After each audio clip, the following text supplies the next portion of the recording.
Real time morphing wings দিয়ে ষষ্ঠ প্রজন্মের যুদ্ধ বিমানের সীমা ঠেলে দিচ্ছে ভারত। হ্যাঁ, ষষ্ঠ প্রজন্মের যুদ্ধ বিমানে ভবিষ্যতের পথে উঠছে ভারত। আকাশ যুদ্ধে নতুন বিপ্লব, রিয়েল টাইম মরফিং উইং নিয়ে আসছে ভারতের সুপার ফাইটার। স্টেলথের নতুন সংজ্ঞা লিখতে চলেছে ভারত। গবেষণায় এখন ষষ্ঠ প্রজন্মের ফাইটার। ডানা বদলাবে আকাশে, ভারতের ভবিষ্যৎ যুদ্ধ বিমানের চমকপ্রদ নকশা। শত্রু রাডারকে ফাঁকি দিতে প্রস্তুত লেজহীন সুপার ফাইটারে বাজি ভারতের।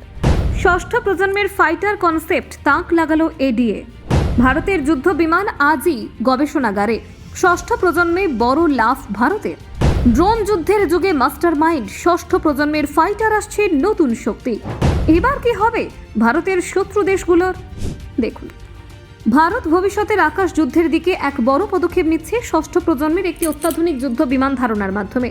এই নতুন প্ল্যাটফর্মে লেজবিহীন নকশা, রিয়েল টাইম মরফিং উইং এবং উন্নত স্টেলথ প্রযুক্তির সমন্বয় দেখা যাচ্ছে, যা আধুনিক যুদ্ধ বিমানের ধারণাকে এক নতুন স্তরে নিয়ে যাচ্ছে। এই উচ্চাকাঙ্ক্ষী প্রকল্পের প্রাথমিক গবেষণা শুরু করেছে অ্যারোনটিক্যাল ডেভেলপমেন্ট এজেন্সি বা এডিএ। ভবিষ্যতে যুদ্ধক্ষেত্রের চাহিদা মাথায় রেখে নকশা এবং প্রযুক্তিগত উদ্ভাবনকে কেন্দ্র করে এই প্ল্যাটফর্মের রূপরেখা তৈরি করা হচ্ছে। এই ষষ্ঠ প্রজন্মের যুদ্ধ বিমানের অন্যতম বৈশিষ্ট্য হল লেজবিহীন নকশা। প্রচলিত যুদ্ধ বিমানের তুলনায় এই ধরনের নকশা রাডারে ধরা পড়ার সম্ভাবনা অনেকটাই কমিয়ে দেয়, যা শত্রুপক্ষের নজর এড়িয়ে মিশন সম্পন্ন করতে বিশেষভাবে সহায়ক। রিয়েল টাইম মরফিং উইং প্রযুক্তি এই বিমানের আরেকটি গুরুত্বপূর্ণ দিক। উড়ানের সময় পরিস্থিতি অনুযায়ী ডানার আকৃতি বদলাতে সক্ষম এই প্রযুক্তি বিমানটিকে আরও বেশি নিয়ন্ত্রণ ক্ষমতা, জ্বালানি সাশ্রয় এবং অভিযোজন ক্ষমতা প্রদান করবে।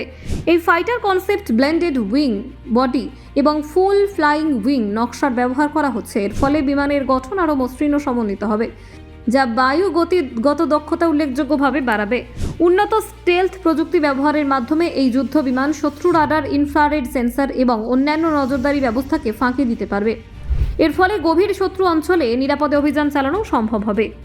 এই নতুন নকশা অভ্যন্তরীণ জায়গা ব্যবহারের ক্ষেত্রে বড় সুবিধা দেবে। বাহ্যিক অস্ত্র বহনের পরিবর্তে ভিতরের অস্ত্র ভান্ডার ব্যবহারের ফলে স্টেলথ ক্ষমতা বজায় থাকবে এবং একই সঙ্গে বহন ক্ষমতা বাড়বে। বিমানের ভিতরে বাড়তি জায়গা জ্বালানি সংরক্ষণে ব্যবহার করা গেলে এর পাল্লা ও মিশনের সময়কাল অনেকটা বাড়ানো সম্ভব হবে।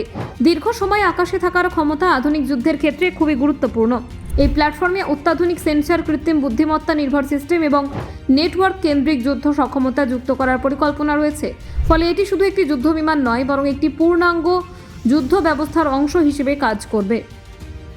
ষষ্ঠ প্রজন্মের যুদ্ধ বিমান মানেই মানব চালিত ও মানববিহীন প্ল্যাটফর্মের মধ্যে সমন্বয়। ভবিষ্যতে এই বিমান ড্রোন বা অনুচর মানববিহীন যানকে নিয়ন্ত্রণ করতে সক্ষম হতে পারে। এই প্রকল্প ভারতের আত্মনির্ভর প্রতিরক্ষা উদ্যোগের সঙ্গে গভীরভাবে যুক্ত। নিজস্ব প্রযুক্তিতে এমন উন্নত যুদ্ধ বিমান তৈরি করা মানে বিদেশি নির্ভরতা কমানো এবং দেশীয় প্রতিরক্ষা শিল্পকে আরও শক্তিশালী করা। ব্যুরো রিপোর্ট, অজানার দেশে।